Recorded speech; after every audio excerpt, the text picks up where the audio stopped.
수강생 여러분 안녕하십니까? 우주 시공간과 물질 5장은 소립자와 표준 모형입니다. 이 장에서는 원자의 중심에 있었던 원자 핵에 대해서 여러 가지 사실들을 알아보고 그 다음에 이 원자 핵을 이루고 있는 입자인 양성자와 중성자 그리고 다시 그 양성자와 중성자를 이루고 있는 쿼크 등 이런 그 기본적인 소립자에 대해서 알아보도록 하겠습니다. 먼저 원자 핵의 세계로 들어가서 이 핵의 발견 과정에서부터 핵에 관련된 다양한 이야기들을 펼쳐보도록 하겠습니다. 원자 속에 이 질량과 전하가 아주 작은 크기에 밀집된 원자 핵이 존재한다라는 것을 발견하게 되는 그 과정의 이 첫 단계는 이 방사능을 발견한 것입니다. 이 방사능은 이 앙리 베크렐이라는 프랑스 물리학자가 우라늄을 연구하다가 우연히 발견을 했습니다. 이 우라늄이라고 하는 것은 여기 보면 이 사진이 이제 우라늄 원광석을 보여주는데 이 18세기 말에 이제 발견된 원소입니다. 그래서 클라포르트라는 이제 독일의 화학자가 이제 발견을 했는데 이름을 우라늄이라고 붙인 것은 이제 그 당시에 이, 이 윌리엄 허쉘이 망원경으로 새로운 행성을 이제 찾아내죠. 그래서 천왕성입니다. 근데 그 행성을 발견하고 나서 이 행성의 이름을 이제 붙여야 되겠는데 그때 이 독일의 천문학자 이 보데라는 분이 이, 이 세이턴이 주피터의 아버지니까 이 새로운 행성의 이름은 이제 세이턴의 아버지인 우라누스로 함이 마땅하다. 그래서 이제 우라누스로 붙였는데 이 클라프로트가 그러니까 이 의견을 지지한다는 의미에서 자기가 새롭게 발견한 이 원소의 이름을 우라늄이라고 붙였다고 합니다. 그래서 이것을 연구하려면 어쨌든 이 원광석에서 우라늄을 빼내야죠. 이제 재련 과정을 거치는데 보통 이렇게 재련 과정을 거치면 이렇게 불화물로 만들어냅니다. 요새는 플로라인이라 그러는데 그러니까 이 플로라인하고 우라늄의 이제 화합물이죠. 그래서 이것을 다시 이제 화학적으로 이렇게 뽑아낸 다음에 다시 처리를 해서 이제 순수한 우라늄을 이제 뽑아낼 수 있습니다. 이 우라늄이 자연에서 나오는 원소 중에서는 원자 번호가 제일 크죠. 그래서 질량수도 크고 그래서 밀도도 커서 이렇게 작은 덩어리만 해도 상당히 무겁습니다. 근데 베크렐이 이제 발견한 것은 무엇이냐면 그때 당시에 이 물리나 화학 실험실에서는 이 사진 건판을 이제 많이 썼는데 이 사진 건판이라고 하는 것은 이제 빛이 들어오면 이 반응해가지고 검게 변하는 광각 물질을 이제 유리판에 발라둔 것입니다. 그래서 이 사진 찍거나 뭐 이런 데 썼던 거죠. 근데 보통 그러기 때문에 이 사진 건판을 보관할 때는 빛이 들어가면 안 되니까 이 두껍고 검은색 종이로 이렇게 싸서 이제 보관을 합니다. 그런데 이 베크렐이 보니까 그 우라늄 옆에 두었던 이렇게 이 사진 건판이 이 감광이 되어 있다라는 것을 이제 발견을 하게 됩니다. 지금 여기 사진이 이제 그 사진 건판이 감광된 것을 이제 보여주는 거죠. 그래서 이게 왜 그럴까 보니까 어쨌든 우라늄 올려놓은 데가 이렇게 감광이 됐으니까 우라늄에서 뭐가 나오는 걸 거다라고 생각을 해서 이제 이것저것 조사를 해보게 되죠. 네, 그러면서 이 이 기체관, 그러니까 이 음극관 같은데 이제 기체를 넣어둔 그런 관에 그 주변에 이렇게 우라늄을 가져가 보니까 그 안에 기체가 이온화돼서 전기가 흐르더라 이런 것도 이제 발견을 하게 되고 그 다음에 당시에 이와 비슷하게 이제 사진 건판을 감광하는 게 렌트겐이라는 분이 X선을 이제 발견을 했습니다. 근데 이거는 전자기파였는데 이때 나온 이 방사능이 이제 X선과도 다르다라는 것까지 이제 알아내서 이것을 이제 학계에 보고를 합니다. 베크렐이 발견한 방사능을 본격적으로 연구하기 시작한 사람은 마리 키리와 피에르 키리입니다. 이 베크렐이 우연히 방사능을 발견했다는 얘기를 들은 마리 키리는 이 방사능이 굉장히 중요할 것 같은 느낌이 들어서 그의 남편 피에르 키리를 설득해서 이 방사능에 대한 연구를 이제 시작하게 됩니다. 근데 방사능이 발견된 게 우라늄이니까 이걸 연구하려면 일단 우라늄을 확보를 해야 되는데 그때는 뭐 우라늄을 상업적으로 팔고 있지 않았기 때문에 우라늄을 구하려면 직접 그 우라늄 원광이 나는 이 광산에 연락을 해서 이제 그거를 가져다가 직접 재련을 이제 해야 됐습니다. 그래서 마리 퀴리하고 피에르 퀴리는 그 자기 그 실험실에 있던 이제 건물 밖에 이 우라늄 광석을 쌓아놓고 직접 재련을 해가면서 이렇게 몇 년을 연구를 했다 그럽니다. 그러니까 그 과정을 거쳐서 이 우라늄에서 나오는 방사능뿐만이 아니라 그러니까 우라늄보다 더 방사능이 강하게 나오는 이 새로운 물질들을 찾아내게 됩니다. 그리고 그 물질 속에서 결국 방사능의 근원이 되는 새로운 원소들을 찾아내게 되죠. 그렇게 해서 두 개의 새로운 원소를 찾아내게 되는데 이게 하나가 이제 라듐이고 다른 하나는 이제 폴로늄입니다. 라듐이라는 말은 이 방사능을 내는 원소라는 뜻이죠, 그냥. 이 방사능을 영어로는 이제 radio activity라 그러는데 이 이름도 마리 퀴리가 붙인 이름입니다. 그래서 이 방사능이 더 강하게 나오는 이 원소를 이제 라듐이라고 이름을 붙였던 거죠. 그리고 라듐 말고도 이제 또 다른 이 새로운 원소가 있다라는 것도 발견을 하게 돼서 이번에는 이제 그 마리 퀴리의 조국인 폴란드의 이름을 따서 이 폴로늄이라고 이름을 붙였습니다. 그래서 이렇게 새로운 방사능 원소를 발견을 해서 이제 우라늄, 뭐 라듐, 폴로늄 이런 방사능 원소가 있다라는 걸 이제 확립을 했죠. 그리고 그 공로로 이 1903년에 이 베크렐과 마리 퀴리, 피에르 퀴리는 노벨 물리학상을 이제 공동으로 수상하게 됩니다. 그 후에 이 라듐이라는 게 이제 그 순수한 화학 원소로서 그러니까 여기는 이제 그 물질에 포함되어 있는 라듐이 존재한다라는 걸 이제 발견을 한 거였고, 라듐을 이제 화학적으로 분리해내는 것도 연구를 이제 마리 퀴리가 하게 되는데, 그래서 나중에 이제 그 공로도 인정을 받아서 1911년에는 이 노벨 화학상도 수상을 하게 됩니다. 그래서 이 노벨 물리학상과 노벨 화학상을 다 받은 유일한 이제 과학자가 되었죠. 네, 이것은 뭐 약간의 여담입니다. 그 마리 퀴리가 활동했던 그 20세기 초가 마리 퀴리가 물론 노벨 물리학상과 노벨 화학상을 다 받았지만 그때 당시까지도 유럽조차도 이렇게 그 여성들에게는 어떻게 보면 암흑의 시대였습니다. 그래서 여성들이 뭐 대학 교육을 받기도 쉽지가 않았고 그 다음에 대학 교육을 받고 졸업을 해도 취직하기가 쉽지가 않았습니다. 이게 사실 그 마리 퀴리가 이제 폴란드 출신인데 프랑스로 온 이유 중에 하나가 이 폴란드에서는 여자가 대학에 들어갈 수가 없었다 그럽니다. 그래서 이 바르샤바 대학에 가고 싶었으나 못 들어가니까 이제 유학을 와서 이 프랑스에 있는 대학을 다니게 된 거죠. 심지어는 이제 노벨 물리학상을 1903년에 이제 받을 때조차도 사실 그 노벨상 위원회에서는 이 마리 퀴리를 쏙 빼고 이 베크렐과 피에르 퀴리만 주는 걸로 처음에 결정을 했다 그럽니다. 지금 와서 보면은 말도 안 되는 이제 그 결정인데 다행히 이제 이 피에르 퀴리가 이제 이 마리 퀴리도 수상자에 넣어주지 않으면 자기는 받지 않겠다고 항의를 하고 이제 뭐 이런 게 이제 통해서 결국 이제 같이 받게 되었죠.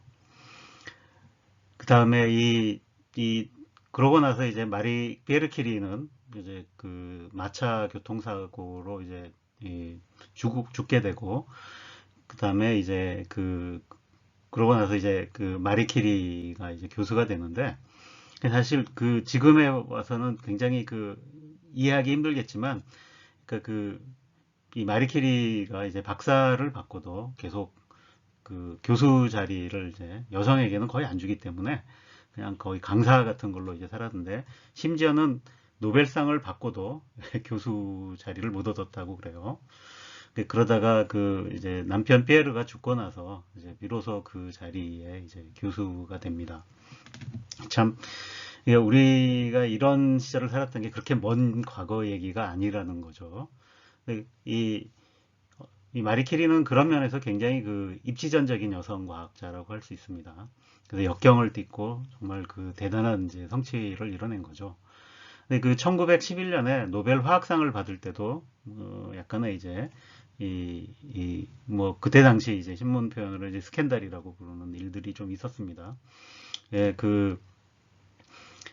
이 노벨 화학상 수상자로 이제 결정이 됐는데, 그때 이제 어떤 사건이 터지냐면, 이 이제 마리 캐리가 이 남편이 사별한 후에 이제 남편의 제자가 있었는데, 이 제자도 유명한 물리학자였어요. 근데 이 제자하고 이제 이 사랑에 이제 빠지면 연인 관계가 됩니다. 근데 이 문제는 이제 이 남편의 제자였던 이 남자가 유부남이었다는 게 문제였어요.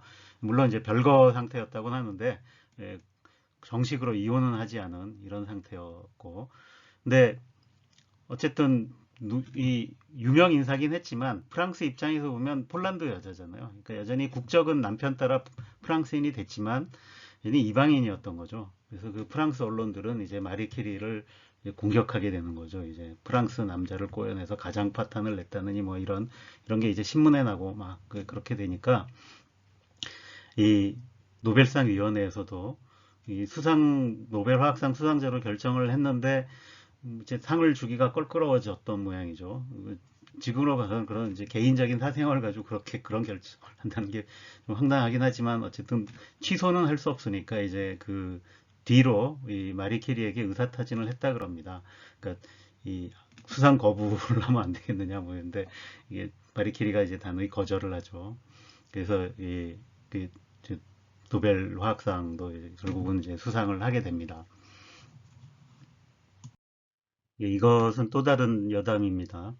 그 라듐하고 이제 폴로늄 이런 새로운 이 원소들이 이제 발견이 되고 나서 그다음에 이 라듐을 분리해서 쓸 수 있게 되고 나니까 이 사람들이 신기했던 거죠. 이제 그 방사능이 눈에 보이진 않지만 그 주변에 이제 그 방사능에 반응하는 형광 물질 같은 걸 놓으면 거기서 이제 빛이 납니다. 그래서 이 방사능 주변에서 이렇게 뭐 이렇게 빛이 빛나는 이제 물질 같은 게 이제 있을 수 있는 거죠.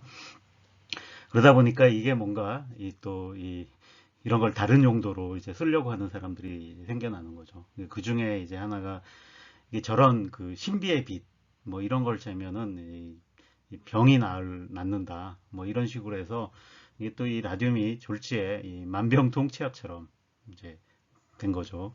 그래서 여기 이제 이 사진에도 있듯이 이 그 라듐을 넣은 이제 약을 이제 팝니다. 실제로 팔았습니다. 그래서 이걸 이제 마시면은 뭐 병이 낫고 오래 산다. 뭐 이런 식으로 했던 거죠.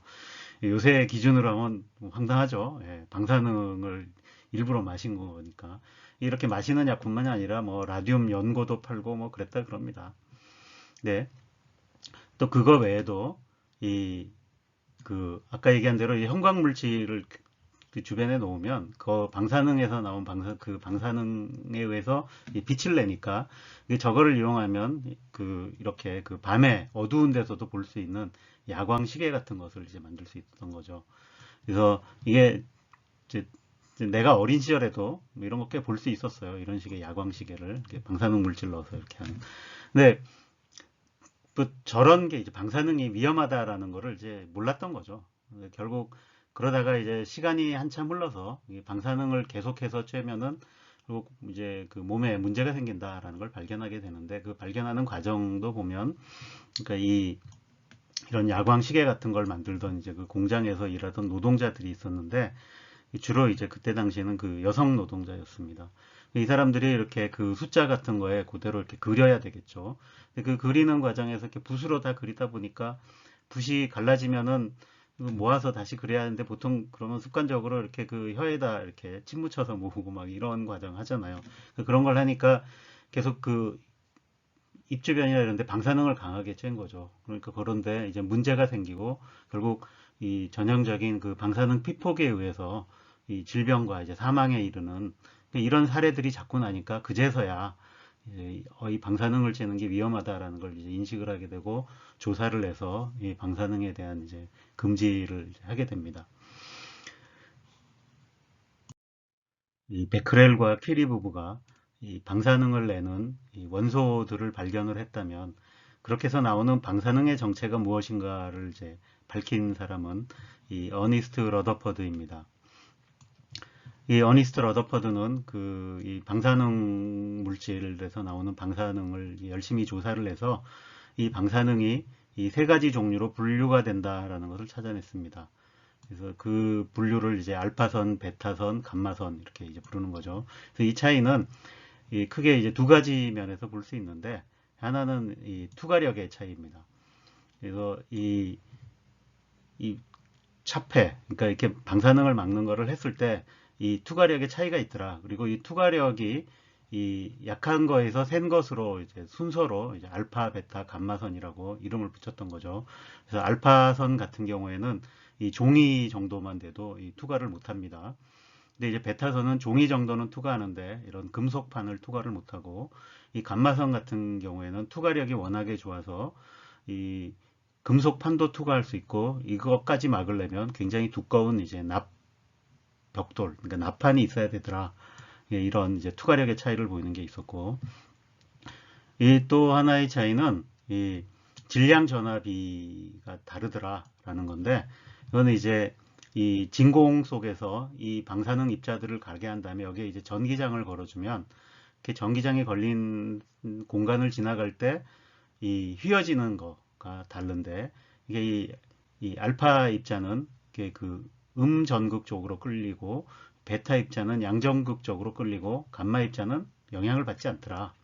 이거는 이제 전기장을 걸어줬으니까 이게 얘기해 주는 바는 이 전하가 이제 이 감마선은 전하가 없다. 그러니까 전기를 안 띠고 있다라는 거고, 이 음극적으로 휘어지는 이 알파선은 플러스 전기를 띠고 있고, 이 양극적으로 휘어지는 이 베타선은 이 마이너스 전기를 띠고 있다라는 걸 이제 보여주는 거죠.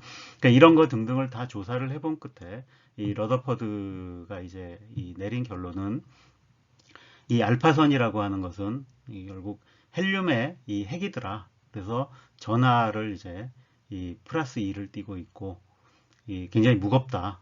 그러니까 이제 헬륨의 핵이니까. 근데 거기에 반해서 이 베타선이라고 하는 건 이 전자가 나오는 거더라라는 걸 알아냈어요. 근데 그때 당시가, 그러니까 이 톰슨이 이 음극선관, 그 다음에 이런 걸 통해서 이제 이 원자에서 전자가 나온다라는 걸 알고 있었는데, 근데 그거하고 성질이 똑같다라는 걸 이제 보인 거죠. 그렇지만 이때 나오는 이 전자는 그 핵 주변을 돌고 있던 전자가 아니라 핵 안에서 튀어나온 전자인 겁니다. 그 다음에 감마선이라고 하는 건 이 파장이 굉장히 짧은 전자기파다. 그러니까 그 전에 이제 렌트겐의 X선을 발견을 했는데, 그 X선보다도 이 파장이 더 짧아서 투과력이 X선보다 더 좋더라. 그러니까 이런 거를 이제 러더퍼드가 알아낸 것입니다. 방사능의 정체가 무엇인지 밝힌 러더퍼드는 그 방사능을 이용해서 이 물리학에서 굉장히 중요한 한 실험을 하게 됩니다. 이 당시에 이 톰슨이 전자를 이제 발견을 했죠. 그래서 그 원자 안에 전자가 들어 있다라는 사실을 알아냈고, 이 원자는 전체적으로 전기적으로 중성이기 때문에, 그러면 이 전자는 음전기를 띠고 있으니까 이 양전기를 띠고 있는 이 어떤 물질이 있어서 그것이 이제 원자를 만들고, 그 안에 이 바깥으로 튀어나온 전자가 이렇게 이 촘촘히 박혀 있을 것이다, 이런 식으로. 그래서 이거를 이제 이 톰슨의 원자 모형이라 그럽니다. 이렇게 이 푸딩 모형이라고도 부르는데, 이렇게 그 양전기를 띤 푸딩 안에 이제 음전기를 띤 건포도가 이렇게 박혀 있는 것처럼 이제 되어 있다라고 해서 이제 붙인 말이죠.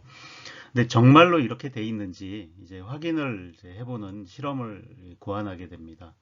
근데 러더퍼드는 이 실험에 이제 알파 입자, 그러니까 방사능 중에 이제 그 알파선을 이용해서 이 실험을 하게 되는데, 알파선에 헬륨의 핵이고 이 플러스 전기를 띠고 있죠. 그다음에 전자는 이제 질량이 작고 굉장히 가볍습니다. 그래서 이 러더퍼드의 예상은 뭐였냐면, 이렇게 이제 원자가 쭉 있는데 거기를 이제 이 알파선이 지나가면, 알파선은 무거우니까 이 전자의 영향을 별로 받지 않고, 그 다음에 이 바깥에 펴져 있는 양전기도 이렇게 넓게 퍼져 있기 때문에 큰 영향을 받지 않고 조금 휘어지는 정도로 해서 대부분 다 지나갈 것이다, 이렇게 예상을 했습니다. 그래서 그걸 확인하기 위해서 이제 이 실험을 이제 고안을 했죠. 그래서 여기 보면 이제 그 알파선을 내는 이 방사능 이제 원이 있고, 이때 주로 쓰는 방사능 원은 이 폴로늄, 그러니까 퀴리 부인이 발견했던 그 폴로늄이 알파선을 내는데, 그걸 써서 이렇게 알파선이 이제 이렇게 일직선으로 나가는 것만 골라 뽑아서 이렇게 이제 이 타겟에 내가 조사하고 싶은 이 원자를 놓고 이렇게 실험을 하는 거였습니다. 근데 이 실험에서 이제 중요한 그 포인트 중에 하나가, 이렇게 그 원자가 워낙 작기 때문에 내가 이 시료를 작은 걸 갖다 놔도 이렇게 여러 겹의 원자가 생기겠죠. 근데 이렇게 원자가 많이 겹치게 되면 이 실험 결과를 해석하기가 어렵죠. 그래서 가장 이상적인 경우는 뭐냐면 그냥 원자가 이렇게 한 줄로만 딱 이렇게 있을 정도로 그 배열에 있으면 좋은데, 그렇게 하려면 두께가 굉장히 얇아야겠죠. 그래서 이 이제 물질을 찾는 거죠. 그러니까 최대한 얇은 그 방막을 만들 수 있는 물질을 찾았는데, 주변에 있는 물질 중에서 가장 얇게 만들 수 있는 거 대표적인 게 이제 금이었죠. 그래서 금은 굉장히 얇게 만들 수 있습니다. 그래서 이 금박을 만들어서 이 원자가 겹치는 걸 최소화하면서 얇은 막을 통해서 이렇게 실험하면 이 원자 하나하나가 반응하는 것을 확인해 볼 수 있겠다라고 해서 이제 이 실험을 한 겁니다. 근데 이 실험을 해보고 나서 얻어낸 결과는 이 일부는 예상과 맞았습니다. 그래서 대부분의 알파 입자는 그냥 지나가더라였는데, 이 문제는 가끔 이렇게 강하게 뒤로 튕겨져 나오는 이제 이런 그 알파 입자들이 있다라는 걸 알아냅니다. 그래서 대부분은 이 앞에 있는 이 검출기에 들어가지만 아주 일부가 이렇게 이 반대편에 있는 검출기에도 검출이 되더라. 그래서 이거를 통해서 이 러더퍼드는 저렇게 강하게 튕겨내려면 이 알파 입자가 무거우니까 알파 입자만큼 또는 그보다 더 무거운 입자가 이제 있어서 여기를 이제 튕겨내 줘야 된다. 그리고 이거는 양의 전기를 띠고 있어야죠. 자, 그런 거를 먼저 이제 추측을 했고, 자, 그 다음에 이렇게 그 질량이 크고 양의 전기를 띠고 있는 이 입자의 크기를 추정을 할 수가 있습니다. 그러니까 이거는 이제 간단한 예를 들어서 한번 설명을 해보죠. 내가 벽에 이 접시가 걸려 있다고 해봅시다. 그리고 그 벽의 면적을 알아요. 예를 들어서 벽이 1m, 1m 면적을 가진 벽인데, 거기에 내가 접시를 이제 10개를 걸어놨다고 해봐요. 이렇게 겹치지 않게 10개를 걸어놨는데, 내가 앞이 안 보입니다. 눈을 가렸어요. 근데 내 손에 바둑알이 있다고 쳐봅시다. 그럼 내가 저 바둑알을 벽면에 던져서 접시의 면적을 알아낼 수 있을까요? 예, 원리는 간단합니다. 내가 바둑알을 무작위로 던져요. 그러면 예를 들어서 내가 무작위로 100개를 던지면 접시에 맞으면 쨍그랑 소리가 날 거 아닙니까? 그럼 쨍그랑 소리가 100개를 던졌더니 이렇게 무작위로 던졌는데 10번 쨍그랑 소리가 났다. 그러면 그러면 전체 벽 면적 중에 이 접시가 차지하는 면적, 이것이 100개 중에 10개, 10분의 1이라는 걸 알 수 있죠. 그러면 접시가 10개라 그랬으니까 다시 그러면 그 면적은 이제 10으로 또 나눠서 벽 면적의 이제 100분의 1이다라는 걸 알 수 있죠. 자, 이렇게 이 접시의 면적을 알아내듯이 이런 실험을 하면 이렇게 접시가 쨍그랑하고 소리가 났다라는 것이 여기 보면 이렇게 강하게 튕겨져 나왔다. 이거를 이제 산란되었다라고 보통 얘기를 합니다. 그래서 내가 이 던진 입자, 보낸 입자 중에서 몇 개나 산란이 되오나를 세면, 그러면 전체 타겟의 면적 중에 그 핵에 맞춘 거의 면적, 이렇게 하면 핵의 그 크기를 구할 수 있겠죠. 그래서 일단 대부분 다 지나가고 아주 일부만 이렇게 되는 걸로 봐서 저 핵의 면적이 굉장히 작다라는 걸 이제 알 수 있고, 그래서 제대로 이제 실험을 해서 해보니까 저 핵의 크기가 이 원자 크기의 이제 10,000분의 1에서 100,000분의 1 사이다라는 걸 알아낸 거죠. 그래서 핵은 원자 크기 전체에서 굉장히 작은 영역에 질량과 양의 전하가 다 밀집되어 있는 구조다라는 것을 이제 알아냈습니다. 그러니까 이걸 통해서 러더퍼드는 원자가 이제 핵과 그 주변에 있는 전자로 구성되어 있다라는 걸 이제 알아냈고, 그래서 이 러더퍼드 원자 모형이라는 것을 제안하게 됩니다.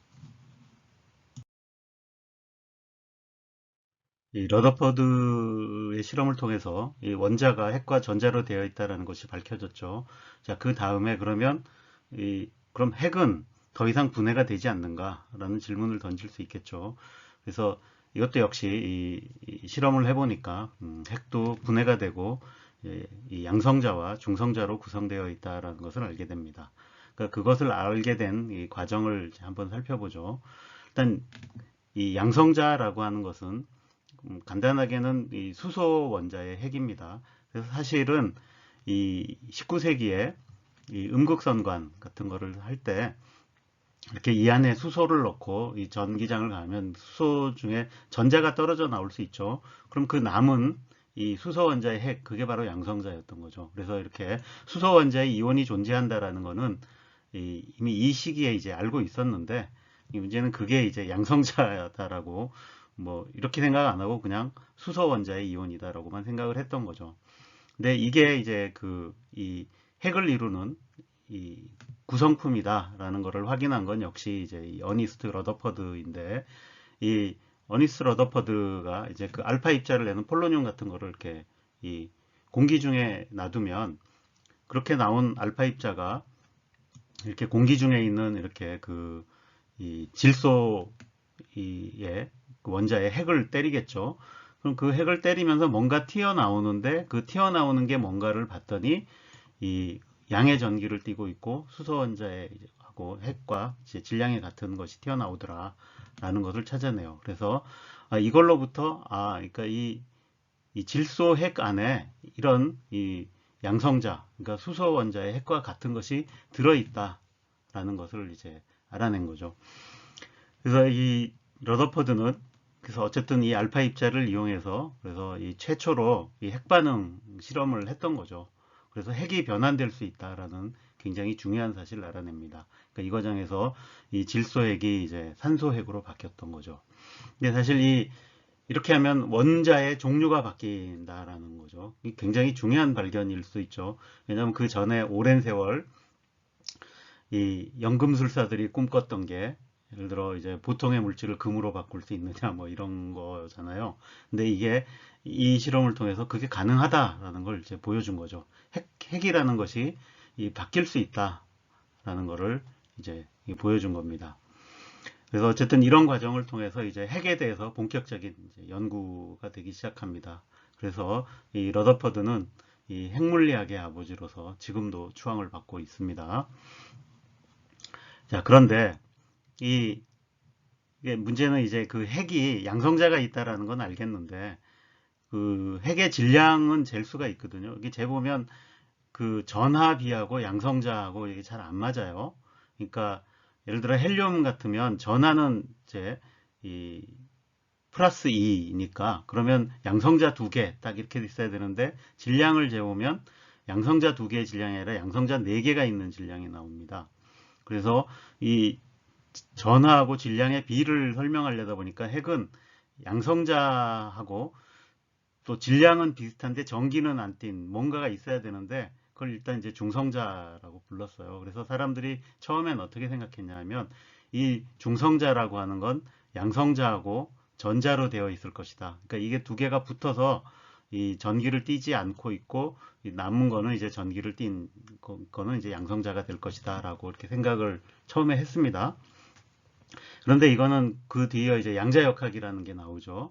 근데 양자역학에 따르면 이 설명은 불가능하다. 왜냐하면 핵이 워낙 작잖아요. 그럼 그 안에 갇혀 있는 양성자와 전자의 이 결합 상태에는 에너지가 크기가 작으니까 불확정성 원리가 작동해서 에너지가 너무 커서 그 전자가 거기에 갇혀 있을 수가 없다. 그러는 이제 이렇게 돼서 이제 사람들이 난감한 상황에 빠지게 됩니다. 그래서 과연 이게 그럼 이렇게 이 질량을 맞추려면 뭔가가 더 있어야 되는데 그게 뭘까라는 이제 의문이 남게 됐죠. 이 핵을 구성하는 또 다른 입자인 중성자는 이 양성자와 전자가 아니라 그냥 독립된 새로운 입자다라는 것을 밝힌 사람은 이 제임스 체드윅이라는 사람입니다. 물론 이 당시에 여러 그룹이 이제 이 중성자의 실체를 밝히기 위해서 노력들을 했는데, 이 제임스 체드윅이 제일 먼저 이제 발견을 한 거죠. 그래서 이 1932년에 이제 중성자가 존재한다는 걸 발견했고 그 공로로 1935년에 노벨 물리학상을 받았습니다. 이 체드윅이 했던 실험은 뭐 이런 겁니다. 이 그림에서 보듯이 여기 뭐냐 폴로늄은 이 알파선의 이제 그 소스죠. 그래서 여기서 알파선이 나옵니다. 이렇게 나온 알파선을 이 베릴륨이라는 이제 원소의 물질에 이렇게 보내면 이 알파선이 베릴륨을 이렇게 치겠죠. 그럼 이 베릴륨에서 핵반응이 일어나서 뭔가가 나옵니다. 근데 이 뭔가 나온다라는 건 알겠는데 이것이 그 검출기에 검출이 안 됩니다. 왜냐하면 전기를 안 띠고 있다는 얘기죠. 대부분의 검출기는 이 전기를 띠고 있어야만 여기를 지나가면서 그 전하에 의해서 생기는 반응에 의해서 이제 입자가 들어왔다는 걸 알아내기 때문에 이렇게 전기적으로 중성인 뭔가가 나오는데 그게 뭔지 이제 파악이 안 되는 거죠. 그래서 이거를 이 입자의 이 질량을 재고 싶은 거죠. 그럼 질량을 재보면 이 입자가 만약 양성자하고 질량이 거의 같다면 그 핵안에 뭔가 전기적으로는 중성이면서 양성자하고 질량이 거의 비슷한 이제 이런 입자가 있을 거다. 있다라는 걸 이제 확인해 볼 수 있겠죠. 그래서 이 체드윅이 했던 방법은 이렇게 나온 입자를 다시 이 파라핀 이 타겟에다가 이렇게 이제 보내본 겁니다. 이 파라핀은 이 탄수화물이죠. 탄수화물 속에는 수소 원자가 굉장히 많이 들어 있습니다. 그러니까 결국 이 파라핀 안에 있는 수소 원자의 핵을 이렇게 나온 입자가 때려서 튕겨져 나오면 그 수소 원자의 핵은 양성자니까 내가 이 검출기에서 잴 수가 있습니다. 그럼 운동 에너지 이런 것도 다 잴 수 있어서 그럼 누가 와서 쳤느냐 이 친 입자의 질량까지 다 구할 수 있죠. 그래서 그렇게 해서 확인을 해보니까 질량은 거의 양성자하고 같은데 이제 전기는 안 띄고 있는 입자가 있다. 그래서 이제 그런 중성자가 핵 안에 존재한다라는 것을 이제 확인하게 된 겁니다. 이 핵이 이 양성자와 중성자로 이루어졌다라는 것이 알려지던 그 시기에 이미 양자역학이 완성이 돼서 이제 그걸 통해서 원자를 이해하고 있었죠. 그래서 원자는 핵과 전자로 이루어져 있다라는 것이 밝혀져 있었고, 그 다음에 이 세계는 이제 양자역학이 지배해서 이 양자역학의 원리에 의해서 이 원자의 상태들이 결정이 된다. 그리고 이제 그 안정성을 주는 데는 이제 불확정성 관계가 중요한 역할을 한다. 뭐 이런 등등. 그다음에 이 전자를 채우는 데는 이제 파울리 베타 원리가 적용이 돼서 전자가 많을 경우에는 밑에서부터 차례차례 채워진다. 뭐 이런 것들이 이제 잘 알려져 있었고, 그다음에 이것을 통해서 이 원자 주기율표, 그다음에 이 오비탈 구조를 통해서 이 원소 주기율표를 설명하는 것들이 이제 그때 이제 알게 된 거죠. 지난 시간에 여러분들이 이제 잘 설명을 들었을 거라고 생각을 합니다.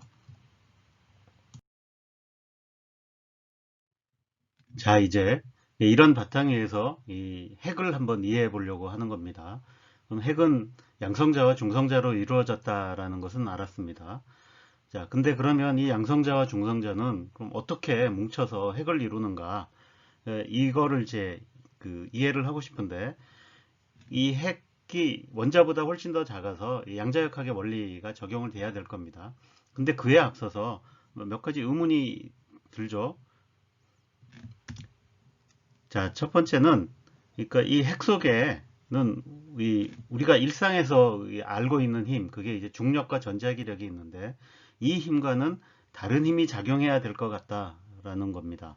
그래서 거기에 대한 이 근거가 뭐냐라고 하면은 자, 일단 핵이 양성자와 중성자로 되어 있는데 중성자는 전기를 띠고 있지 않으니까 괜찮은데 양성자는 양의 전기를 띠고 있죠.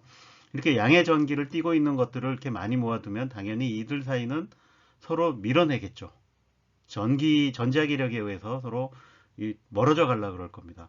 근데 양성자가 많이 있음에도 불구하고 특히 이제 원자 번호가 높은 것들은 그만큼의 양성자가 있으니까 전자기력이 또 핵인 작잖아요. 그럼 엄청나게 센 전자기력이 작용해서 핵이 뿔뿔이 흩어져야 될 것 같은데 잘 뭉쳐 있잖아요.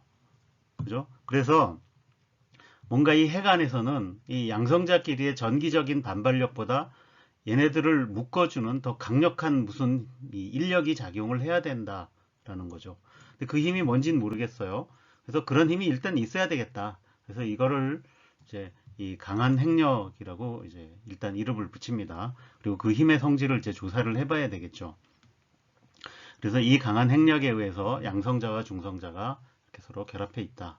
이게 이제 한 가지고, 또 하나는 우리가 방사능 연구를 통해서 핵이 붕괴한다라는 걸 이제 알았죠. 근데 그 붕괴에는 이 알파선을 내는 거, 베타선을 내는 거, 감마선을 내는 게 있었어요. 그래서 그 각각에 대해서 이 알파 붕괴, 베타 붕괴, 감마 붕괴라고 부릅니다.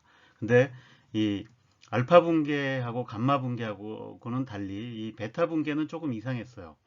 그러니까 이 붕괴가 붕괴하는데 굉장히 이제 시간이 오래 걸린다. 그러니까 천천히 일어난다라는 거죠. 만약에 그 강한 핵력이나 전자기력이 작용해서 붕괴를 한다 그러면 이는 힘이 세기 때문에 붕괴도 빨리 일어나야 되는데 굉장히 천천히 일어나서 이렇게 베타 붕괴를 설명을 하려고 하면 이 전자기력보다 훨씬 약한 힘이 저 핵 안에 작용을 해야 되겠다라는 것이 이제 알려집니다. 그래서 이 핵 속에서는 우리가 일상에서 보이지 않던 이 두 가지 힘, 그러니까 핵을 묶어주는 강한 핵력과 이 베타 붕괴를 일으키는 약한 핵력이 그 안에 존재하고 있다. 이제 이런 걸 이제 확인하게 됩니다. 그래서 그 강한 핵력의 정체가 뭔가 이런 게 이제 문제가 되는데 일단 이 강한 핵력은 이 두 가지 특징이 있습니다. 하나는 일단 그 전자기력 그 전기 반발력보다는 세야 되니까 전자기력보다 훨씬 강해야 돼요. 그 다음에 또 하나는 이 우리가 이 핵에 가까이 가보기 전까지 이런 힘이 존재한다는 걸 몰랐죠. 그러니까 그 이유는 뭐냐면 결국 그 힘이라는 게 먼 거리까지 작용은 하지 않고 핵 그 범위, 핵의 크기 정도까지만 작용을 하더라. 그래서 우리가 이제 일상생활에서 그런 힘이 존재한다는 걸 몰랐다는 거죠.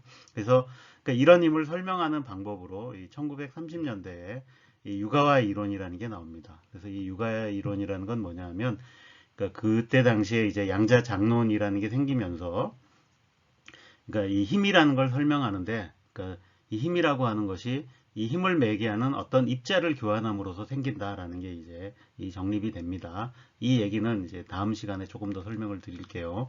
근데 그, 그 그림에 맞춰서 보면 이렇게 질량이 있는 이런 그 중간자라는 입자를 서로 교환하면 이 중간자가 적당한 질량을 가지면 그 질량 때문에 작용하는 거리가 줄어듭니다. 그럼 이게 이제 적당히 질량을 주면 핵 크기 정도까지만 작용하도록 만들 수 있죠. 그 다음에 강하게 결합하는 건 여기 이 결합 상수를 크게 하면 된다. 이 등등을 해가지고 이제 이렇게 설명하는 이론이 나옵니다. 그래서 이 유가와는 이 이론을 내서 여기 있고, 그 다음에 이 중간자가 이제 발견이 됨으로써 노벨 물리학상을 받습니다. 그런데 이 1960년대가 지나면서 이제 그 후에 이제 수많은 그 기본 입자, 그러니까 이제 그 강한 상호, 그러니까 강한 핵력이 왔다 갔다 하는 그런 입자들이 발견이 되고 나서 지금은 이제 이 유가와 이론이 아니라 이제 새로운 이론으로 바뀌었습니다. 그래서 그 강력을 설명하는 이론을 이 양자 색소역학이라 그러는데 이거는 이제 이 역시 입자를 교환하는 건 마찬가지인데 이렇게 중간자를 교환하는 게 아니라 글루온이라는 입자를 교환해서 힘이 작용하고 이 글루온은 이 8개의 다른 종류가 있다. 그다음에 그러면 왜 이것들은 그러면 먼 거리에선 작용 안 하고 가까운 거리에서만 작용하느냐? 이거는 이제 이 양자 색소역학에 의해서 이제 설명이 되는데, 그래서 이 힘은 보통 전자기력 같은 거하고는 달리 전자기력은 거리가 멀수록 힘이 약해지는데, 그리고 가까워지면 강해지는데 얘네들은 반대로 가까워지면 힘이 약해지고 멀어지면 힘이 세진다. 그래서 너무 거리가 멀어지려면 힘이 너무 세져서 그때는 에너지가 너무 커져서 그 더 이상 멀어지지 못하고 차라리 그냥 새로운 입자를 만들어내게 되고 뭐 이런 걸 통해서 이제 이 강한 핵력을 설명할 수 있다. 그래서 지금은 이제 이게 이 양자 색소역학이라는 것이 이제 강한 핵력에 대한 이론으로 인정을 받고 있습니다. 한편 이 약한 핵력에 대한 설명은 이 1930년대 이제 그 엔리코 페르미라는 분이 페르미 이론이라는 것을 내놨어요. 그래서 이렇게 이 약한 그 이 핵력에 의한, 그러니까 베타 붕괴에 관여하는 이제 4개의 입자가 서로 상호작용해서 그렇게 된다라는 건데, 현재는 이것도 바뀌어서 이 전자기 상호작용과 약 상호작용을 한꺼번에 합쳐서 이런 식으로 이렇게 이 입자를 교환해서 이 힘이 작용한다는데, 그 전자기 상호작용은 광자를 교환해서 하는데, 이 약 상호작용은 질량이 큰 이 약보손이라는 걸 이제 교환함으로써 이 힘도 약하고 짧은 거리에서만 작용하게 된다. 이것은 이제 강한 핵력보다 훨씬 더 짧은 거리에서만 작용하는 걸로 이렇게 설명을 하고 있습니다. 조금 더 자세한 설명은 이제 다음 시간에 보충해서 하도록 하겠습니다. 자, 그래서 이제 핵에 대해서 이 설명을 이제 하려고 들면 여기에 관여하는 힘이 이 2가지가 이제 있다라는 걸 봤죠. 그래서 첫 번째는 강한 핵력. 이것은 이 굉장히 세지만 작용하는 거리가 이제 작다라는 거고, 그 다음에 이 강한 핵력은 이 양성자하고 중성자를 구별하지 않고 똑같이 작용한다라는 겁니다. 또 하나는 이제 전자기력이죠. 이 전자기력은 이 강한 핵력에 비해서는 약하지만 이거는 굉장히 먼 거리까지 작용을 합니다. 그 다음에 이 전하를 띠고 있는 양성자 사이에서만 작용을 합니다. 자, 그러니까 이 강한 핵력으로 양성자와 중성자를 묶어주려고 하는데, 이 양성자와 중성자의 개수가 늘어나면 어떻게 되겠는가를 이제 생각해 봐야죠. 그러면 점점 더 이 양성자들끼리 밀어내는 전자기력이 이제 중요해질 겁니다. 그래서 이거를 다 고려해서 이제 이 슈레딩거 방정식 풀듯이 이제 이렇게 풀어서 이 핵의 이제 에너지 고유 상태들을 구해봐야겠죠. 자, 그런데 여기서 또 중요한 게, 우리가 원자를 이해할 때 전자가 페르미온이어서 이 파울리 베타 원리가 작용을 했었죠. 근데 여기서도 마찬가지로 이 양성자와 중성자 둘 다 이 스핀이 2분의 1인 페르미온입니다. 그래서 똑같이 베타 원리가 작용이 되죠. 그러면 이 처음에 강한 핵력만 먼저 고려를 해봐요. 그러면 강한 핵력은 양성자와 중성자를 구별하지 않으니까 그냥 이것들끼리 다 뭉쳐있는 그런 거를 하겠죠. 그럼 가장 낮은 에너지 상태가 있을 겁니다. 그럼 그 낮은, 제일 낮은 바닥 상태라고 부르는, 그럼 그 바닥 상태에는 2개의 양성자가 들어갈 수 있죠. 그러면 양성자는 스핀이 2분의 1이니까 스핀이 업인 것과 스핀이 다운인 게 2개가 항상 이제 들어가죠. 그 다음에 중성자도 있죠. 그럼 중성자도 역시 여기에 들어올 수 있죠. 왜냐하면 중성자와 양성자는 다른 입자니까. 그러면 중성자도 스핀이 업인 거와 다운인 거 이렇게 나오죠. 그러면 가장 낮은 에너지 상태에 양성자 2개, 중성자 2개 이렇게 해주는 게 이제 굉장히 안정된 상태가 될 거라는 걸 예상할 수 있습니다. 물론 그 전에 양성자 하나만 있든지 중성자 하나만 있어도 되긴 되는 거죠. 예, 그 다음에 양성자, 중성자 하나씩 있어도 되고, 그 다음에 양성자 하나, 중성자 2개라든지 아니면 양성자 2개, 중성자 하나 이런 상태도 다 가능해요. 그런데 그 중에 가장 안정된 거는 양성자 2개, 중성자 2개 이런 식으로 하면은 더 안정이 될 거다. 그러니까 이런 식으로 차곡차곡 그 상태들을 채워나가면 이제 역시 마찬가지로 이제 그 궤도 가운동량도 고려를 해야겠죠. 이런 식으로 오면 그래서 결국 이 양성자나 중성자나 이렇게 우리가 원자를 이해할 때 전자 채우기에서 봤던 그 숫자하고 비슷한, 그렇지만 조금은 다른 이런 이 매직 넘버들이 또 나오게 됩니다. 그래서 이 숫자를 맞추는 핵들은 상대적으로 더 안정이 되는 이런 거를 볼 수 있죠. 예, 그래서 이 핵에서도 이 전자 채우기하고 비슷하게 이렇게 이 껍질 구조라는 것이 이제 나타납니다.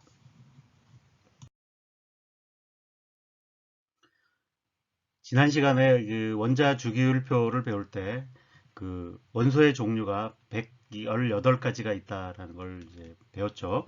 근데 그럼 이 118이라는 숫자는 어디서 나온 것이냐? 결국 이거는 이 가능한 이제 그 핵이 가질 수 있는 최대 양성자 수, 그러니까 양성자가 118개까지 가능하다라는 것을 이제 나타내는 거죠. 그래서 원소의 종류는 결국 핵의 다양성이 결정하는 겁니다. 근데 이 핵의 다양성은 결국 중성자와 양성자가 얼마나 다양하게 결합할 수 있느냐 이걸로 결정이 나겠죠. 그래서 그런데 이제 이 표에 보면 그래서 이 핵이라고 하는 것은 그 원자보다 훨씬 더 다양하다는 걸 알 수 있습니다. 왜냐하면 일단 구성하는 게 원자는 전자 하나밖에 없었는데 핵은 양성자와 중성자 2가지 종류가 있으니까 훨씬 더 다양하겠죠.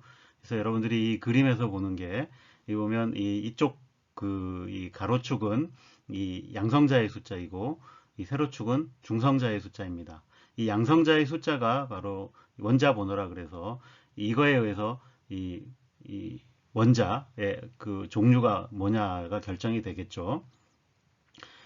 근데 그 화학적으로는 그러니까 중성자의 숫자는 중요하지 않죠.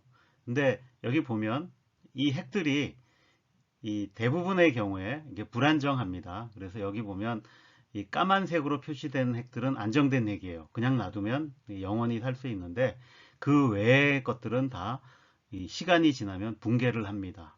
그래서 이 색깔별로 이렇게 어떻게 붕괴한다라는 것이 나와 있죠. 그래서 보면 이 안정된 원소가 처음에는 그래서 보면 어떤 그 핵이 안정되어 있느냐, 대충 이 선을 따라가는데 이 선이 이 양성자의 숫자와 중성자의 숫자가 같은 그런 핵들이 굉장히 안정되어 있습니다. 이건 왜 그런가는, 그러니까 헬륨의 원자핵이 왜 안정되어 있는가. 그래서 양성자 2개, 중성자 2개 이렇게 가장 낮은 상태들 있는 그런 거. 그러니까 어쨌든 같은 상태로 이 스핀이 업다운으로 짝이 되어 있는 상태가 굉장히 안정되어 있다라는 것을 볼 수 있는 거죠. 그런데 이렇게 이 원자 번호가 커지면, 그러니까 양성자의 숫자가 많아지면서 이게 이렇게 올라가죠. 이 얘기는 무슨 얘기냐면 이제 드디어 양성자들끼리 전기력 반발력이 중요해진다는 얘기죠. 그래서 핵이 불안정해지는 겁니다. 그럼 이 불안정해진 핵을 잘 붙잡아 두려면 전기력은 작용하지 않으면서 이 강한 핵력에 의한 인력만 작용하는 중성자의 숫자가 늘어야 되겠죠. 그래서 이렇게 양성자의 숫자가 많으면 이 중성자의 숫자도 같이 훨씬 더 많아야 더 안정된 핵이 된다라는 것을 이제 알 수 있죠. 그래서 이 안정된 핵에서 중성자가 더 많으면 중성자가 양성자로 바뀌면서 붕괴하는 이런 걸 이제 이 베타 마이너스 붕괴라고 부르는데, 그러니까 우리가 보통 부르는 베타 붕괴입니다. 그 다음에 그거보다 양성자가 많으면 이제 이 베타 플러스 붕괴라 그래서 이쪽으로 붕괴하는, 이렇게 이제 원자 번호가 증가하면서 붕괴하는 쪽으로 이동해서, 그러니까 이쪽은 이제 이쪽으로 다 이동하는 거죠. 이쪽은 이쪽으로 이동하는 거고 해서 이 안정이 되려고 하는 이제 그런 이제 경향이 생깁니다. 그 다음에 이 핵이 이제 양성자가 굉장히 많아지면 이제 드디어 이제 알파 붕괴하는 것들이 생깁니다. 근데 알파 붕괴는 뭐냐면 그 알파 입자를 내는 거니까, 알파 입자는 헬륨의 핵이라 그랬죠. 그리고 저렇게 핵이 커지면 그럼 이 양성자나 중성자 하나가 변하는 것보다 아예 그냥 떼내버리는 거죠. 이제 한 살림 차려서 나가라 이렇게 되는데, 그때 보면 그럼 양성자나 중성자 하나씩 내보낼 것 같은데 그렇지 않고 이 아예 덩어리로, 그러니까 알파 입자로 내보낸다라는 거죠. 그 이유는 대치장 앞에서 이렇게 알파 입자가 굉장히 안정되어 있다라는 것과 관련이 있어요. 그러니까 양성자 하나 내보내는 것보다 양성자 2개, 중성자 2개 묶어가 얘네를 세트로 이게 잘 붙어 다니니까 이게 안 떨어지려 그러니까 그 덩어리채 내보내게 되는데 그게 이제 알파 붕괴가 됩니다. 그래서 이 자연에는, 그러니까 이 안정된 핵의 끝에가 요 원자 번호가 82번인데 이게 이제 납입니다. 그래서 이 안정된 핵은 납까지만 존재하고 납보다 원자 번호가 큰 핵들은 이 안정된 원소가 없습니다. 그러니까 아까 우리가 방사능 처음에 할 때 배웠던 우라늄은 우라늄이 원자 번호가 92번인데 불안정하죠. 그래서 붕괴를 합니다. 물론 이 붕괴하는데 시간이 굉장히 오래 걸려서 이제 천천히 일어나는 거죠.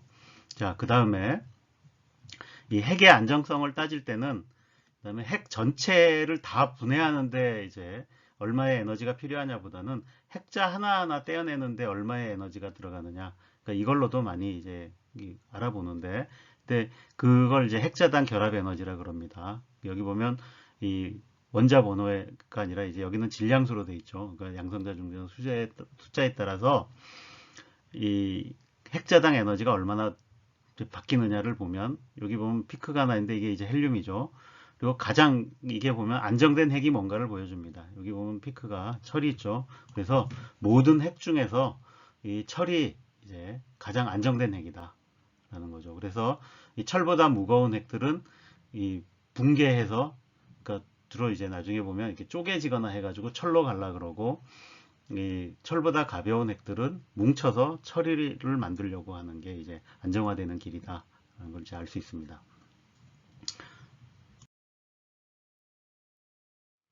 핵에 대한 기본적인 내용을 다 배웠으니까 이제부터는 그 핵에 관련된 몇 가지 주제들을 뽑아서 한번 다뤄보도록 하겠습니다. 자, 첫 번째가 이제 핵분열 얘기인데요. 그 1932년에 체드윅이 중성자를 발견했다고 그랬죠. 근데 이 중성자가 발견되기 전까지는 핵물리학을 주로 뭘로 연구했냐면 그 러더퍼드가 썼던 이제 알파 입자 가지고 핵을 연구했는데, 중성자가 발견된 이후에는 중성자를 통해서 핵을 연구하기 시작합니다.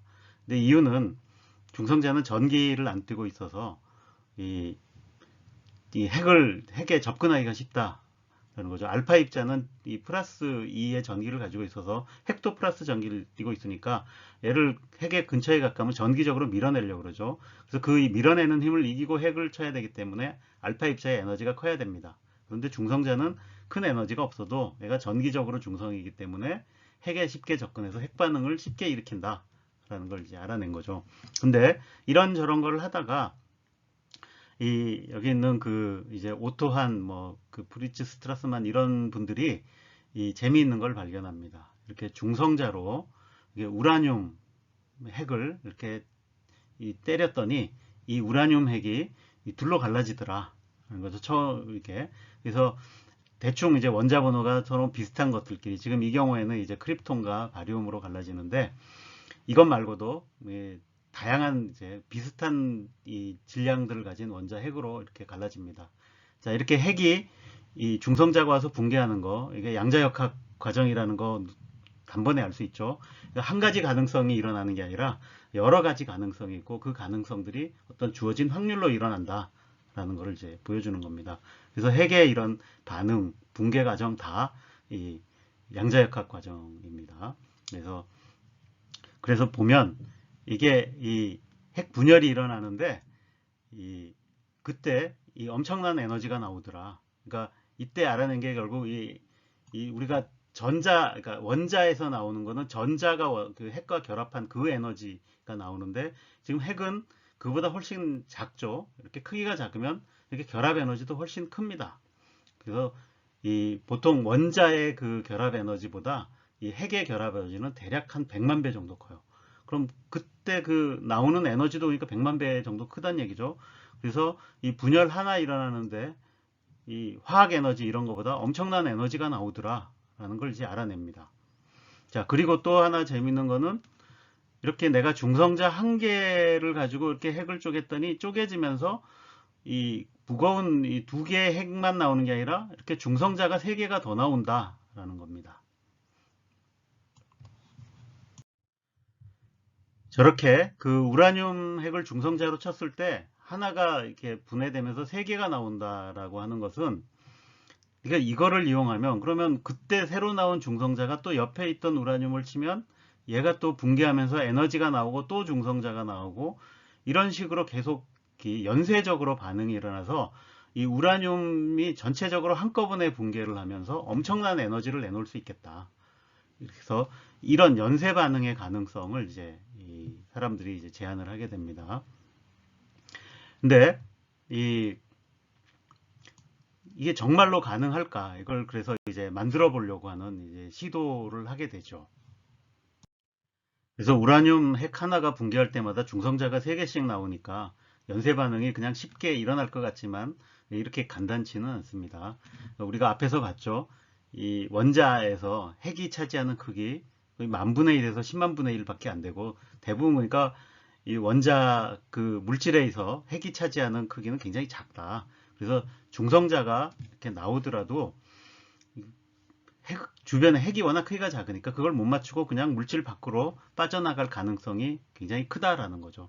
그래서 실제로 이런 연쇄 반응이 일어나려면 중요한 게 크기가 커야 된다. 시료가 크기를 키우면 결국 지나가다가 언젠가는 핵을 만나겠죠. 그럼 이제 또 붕괴를 일으키고 중성자가 더 나오고 하면서 연쇄 반응이 일어날 거다. 그 다음에 같은 시료라도 그 안에 이런 연쇄 반응을 일으키는 이 표적 핵이 이제 농도가 더 높으면 이제 더 잘 일어나겠다라는 걸 이제 알 수 있죠. 근데 이게 왜 중요하냐면, 아까 우라늄 가지고 했었는데 이 우라늄이 두 종류가 있어요. 자연에 나오는 게. 이게 하나는 질량수가 235여서 우라늄 235, 하나는 우라늄 238, 질량수가 238인 건 이렇게 부릅니다. 근데 자연에 나는 건 대부분 우라늄 238이고, 이 우라늄 238도 중성자를 치면 분해가 되면서 중성자가 더 나오는데, 이때 나오는 중성자들은 에너지가 좀 낮아서 연쇄 반응이 안 일어나더라 라는 거죠. 그래서 연쇄 반응이 일어나려면 우라늄 235가 필요합니다.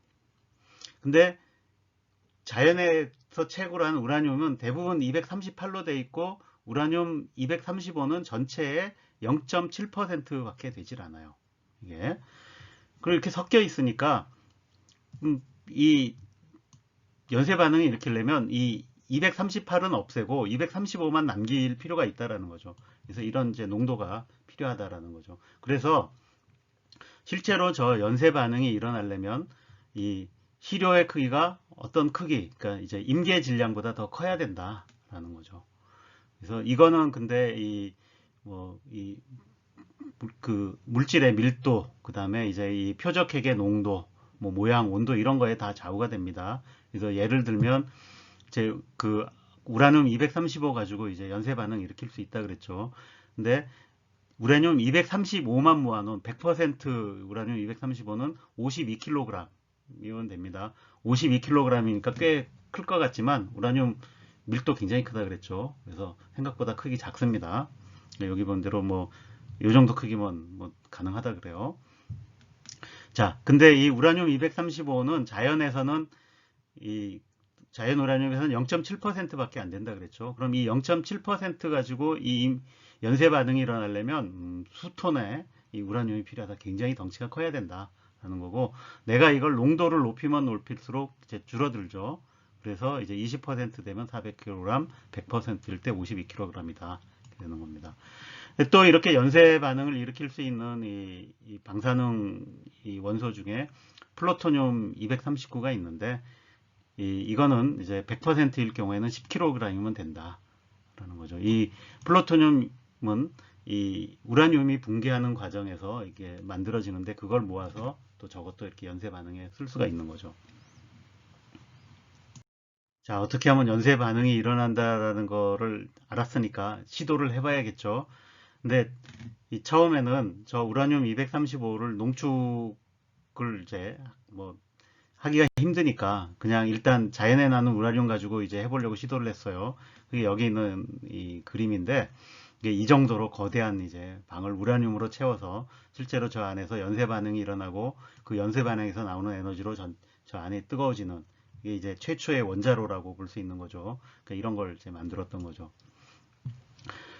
근데 이 20세기 말에, 그러니까 이런 이 원자로가, 이건 이제 사람들이 만든 원자로인데 자연에도 존재한다라는 걸 이제 발견을 했어요. 이게 그 아프리카 어느 지역에 보면 우라늄 광산이었는데, 이 우라늄 광산에서 채취를 했더니 이 생각보다 우라늄 235의 비율이 낮아서 이거 문제죠. 누가 빼돌렸나 막 채굴해서 뭐 그러게 했는데, 이 보니까 이미 굉장히 오래 전에, 그러니까 여기 묻혀있던 이 우라늄 235가 이게 원자로처럼 이렇게 뭔가 형성이 돼서 실제로 핵 반응이 일어나서, 그러니까 연쇄 반응이 일어날 정도로 덩어리가 컸던 거죠. 그럼 연쇄 반응이 일어나서 열이 나니까 그럼 그 주변에 이제 물들이 끓어오르고 막 하면은 이 또 그 자연스럽게 이제 그 연쇄 반응이 멈추면서 쉬었다가 또 다시 이제 연쇄 반응이 일어났다가, 이런 자연 원자로가 존재한다라는 것이 이제 알려졌습니다.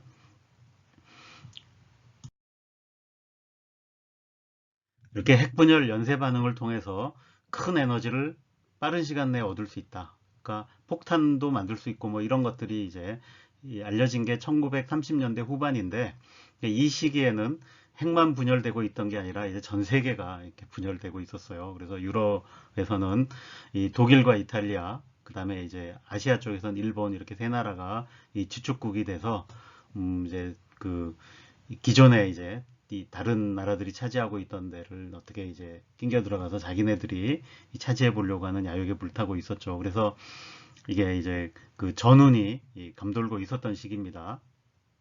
그래서 이 시기에 그 이제 아인슈타인은 그 독일에서 이제 그 나치의 박해를 피해서 이제 미국으로 건너와 있던 상태였고, 이게 비슷하게 또 이제 미국으로 와 있던 사람 중에 이제 실라르트라는 분이 있었는데, 그러니까 이 다 유태인들인데 그 이게 저 나치 이런 데서 이런 핵분열을 이용해서 폭탄을 만들 수 있다. 그러면은 이제 이 연합국 측에 굉장히 불리할 거다. 그러니까 적이 만들기 전에 우리가 먼저 만들어야 된다. 이제 이런 이 생각을 하게 됐고, 이게 실제로 그게 가능했는지는 잘 모르겠습니다만은 어쨌든 양측이 다, 그러니까 이 주축국과 연합국 측이 다 이 핵폭탄을 만들어 보려고 노력은 했던 것 같아요.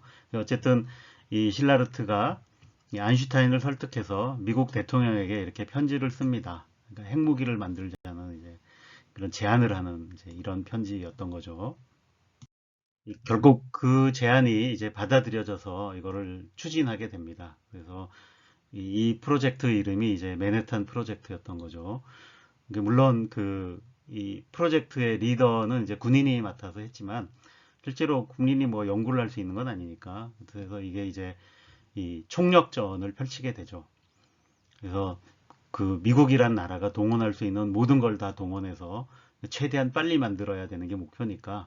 그래서 이제 이 당연히 거기에는 이 많은 과학자들이 동원이 돼서, 그래서 이 그때 이제 많은 물리학자, 뭐 화학자들이 가서 이 작업에 이제 뛰어들게 됩니다. 근데 이 작업이 그 이 몇 사람의 노력으로 되는 게 아닌 게, 그때는 일단 이런 걸 하려면 일단 우라늄 채굴부터 해야 되잖아요.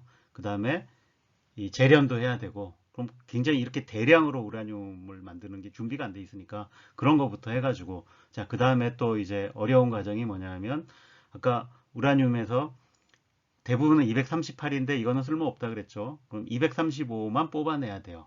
그러니까 이 방법을 이제 개발을 했어야 되는 거죠.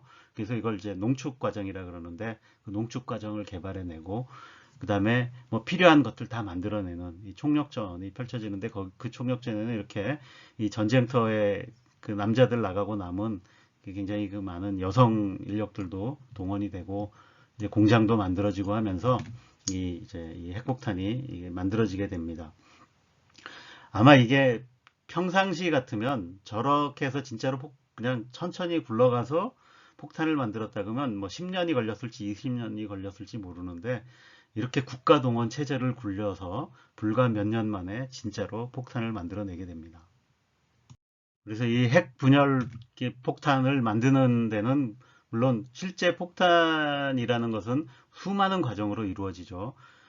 그렇지만 이 핵폭탄에서 어떻게 보면 가장 그 중요한 과정 중에 하나가 바로 이 우라늄 235를 이제 농축하는 겁니다. 그래야만 효과적으로 폭탄으로 이제 쓸 수가 있는 거죠. 그래서 아까 얘기했듯이 이 자연에서 나는 우라늄은 이 우리에게 필요한 이제 우라늄 235가 이 0.7%만 들어있어요. 이거를 폭탄을 만들려면 한 50%뭐 그 이상으로 이제 높여야 제대로 된 폭탄이 되겠죠. 근데 이거를 이 두 개가 섞여 있는데 이걸 분리해내는데, 자, 이런 이제 이 원자 번호는 같고 질량수만 다른 것, 이런 거를 동위원소라고 부릅니다. 근데 이 동위원소는 화학적 성질은 똑같습니다.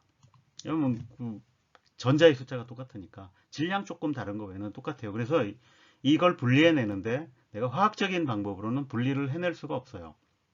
그래서 정말 물리적인 방법을 써야 됩니다. 그래서 이 두 개의 이 질량이 조금 차이 나요. 많이도 안 나죠. 235와 238이니까 3밖에 안 나잖아요. 이거 200 넘는 거에서. 근데 요 작은 차이를 이용해서 하려니까 처음엔 어떻게 했냐면 이 확산이라는 방법을 썼어요. 쉽게 얘기하면 이 두 개를 달리기를 시키는데 무거운 것보단 가벼운 게 더 빨리 가겠죠. 그러면 내가 막 그렇게 확산을 시키면 두 개가 섞여 있는데 아주 일부의 235가 약간 더 많이 가겠죠. 그럼 이렇게 많이 간 거를 앞에서 잘라내고, 그러면 거기에는 뒷부분보다 235가 약간 더 많을 거예요. 그러니까 이 과정을 반복하는 거죠. 수없이 반복해가지고 실제로 농축을 해냅니다. 근데 굉장히 비효율적이었어요. 그래서 이거보다 더 효율적인 방법은 뭐냐면 이 원심 분리기를 쓰는 겁니다. 그래서 이렇게 회전을 막 시키면 요 작은 질량 차이에 의해서, 그러니까 가벼운 거는 안쪽으로 모이고 무거운 거는 더 바깥쪽을 돌게 되겠죠. 그러니까 이런 식으로 이제 이것도 역시 반복을 해서 하는데, 지금 여기 이제 이 공장에 있는 그림 보면 요 하나하나가 다 원심 분리기입니다. 그래서 요 원심 분리기 안에서 막 돌리면 바깥쪽으로는 238이 많고 안쪽으로는 235가 많으니까 이제 이 우라늄을 집어넣을 때 기체 상태로 넣습니다. 물론 이제 화합물을 만들어서 기체 상태로 만든 다음에 여기다 넣고 이렇게 원심 분리기 돌리면 이 235가 중간에 더 많이 모일 테니까 그거를 뽑아서 다음 원심 분리기로 넘기면 거기서 또 돌리면 이제 점점 더 중간에는 235의 농도가 점점 높아지겠죠. 그럼 이 과정을 쭉 계속 돌리는 겁니다. 이렇게 그러니까 이런 식으로 해서 이제 235의 그 농도를 이제 높이는 거죠.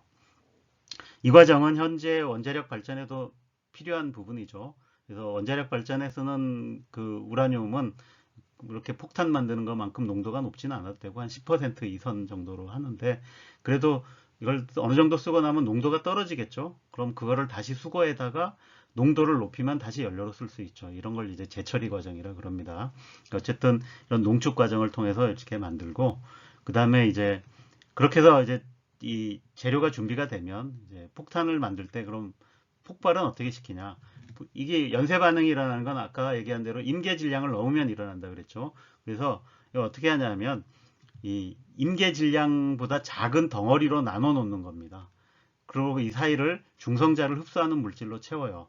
그러면 이 악어는 이제 하나하나는 크기가 작아서 연쇄 반응이 일어나지 않습니다. 그러다가 내가 필요한 순간이 되면 지금 이제 두 가지 방식이 있는데 이건 이제 권총형이라 그래서 한쪽에 여기다가 폭약을 집어넣고 폭발을 시켜서 밀어버리는 겁니다. 그럼 두 개가 훅 들러붙겠죠. 들러붙으면 임계 질량을 넘어서 연쇄 반응이 일어나고 순식간에 이제 폭발하게 되는 거죠.